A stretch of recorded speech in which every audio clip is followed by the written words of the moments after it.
Shocking! Balayya కారులో ఖైదీ స్మరణ. బాలకృష్ణ, చిరంజీవి వీరాభిమానుల మధ్య వార్ రోజురోజుకు పెరిగిపోతూ ఉంటే, ఈ టాప్ హీరోలు ఇద్దరూ తమ ఇద్దరి సినిమాలు ఘన విజయం సాధించాలని కోరుకుంటూ వారు ఇస్తున్న మీడియా ఇంటర్వ్యూలలో లీకులు ఇస్తున్నారు. అయితే లోలోపల మాత్రం అటు బాలయ్య, ఇటు చిరంజీవులు తమ వ్యూహాత్మక ఎత్తుగడలతో ఒకరిపై ఒకరు పట్టు సాధించడానికి తమ సర్వశక్తులను నిలిపి సంక్రాంతి వరకు రెడీ అవుతున్నారు. ఈ నేపథ్యంలో ఫిలిం నగర్లో ఇప్పుడు వినిపిస్తున్న ఒక ఆసక్తికరమైన న్యూస్ అందరినీ ఆశ్చర్యపరుస్తోంది. ఈ మధ్యన చిరంజీవి ఖైదీ నెంబర్ 150కి సంబంధించిన నీరు నీరు నీరు సాంగ్ విడుదలైన విషయం తెలిసిందే.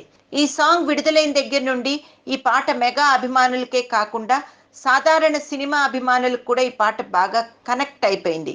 ఖైదీ నెంబర్ 150లో ఉన్న మాస్ పాటలన్నీ ఒక ఎత్తైతే, హృదయాన్ని కదిలిస్తూ రైతుల కష్టాలను కళ్లకు కట్టే విధంగా వినిపిస్తున్న ఈ పాటకు విమర్శకుల ప్రశంసలు కూడా లభిస్తున్నాయి.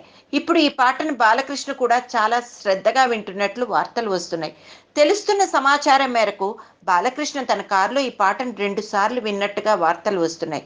తన సినిమాలు తాను చేయడమే కానీ తనకు పోటీ ఇచ్చే ఏ టాప్ హీరోల సినిమాల గురించి, ఆ సినిమాల రికార్డుల గురించి పట్టించుకొని బాలకృష్ణ ఇలా ఖైదీ సినిమాలోని పాటలు వినడం ఫిలిం నగర్లో అందరినీ ఆశ్చర్యపరిచే హాట్ న్యూస్గా మారింది.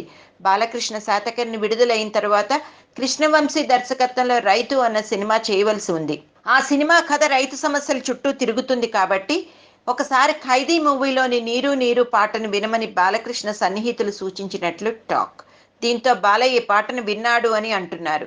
కారణాలు ఏమైనా బాలయ్య కారులో ఖైదీ పాటలు వినిపించడం ప్రస్తుతం టాపిక్ ఆఫ్ ది టాలీవుడ్ గా మారిందని ఇండస్ట్రీ టాక్.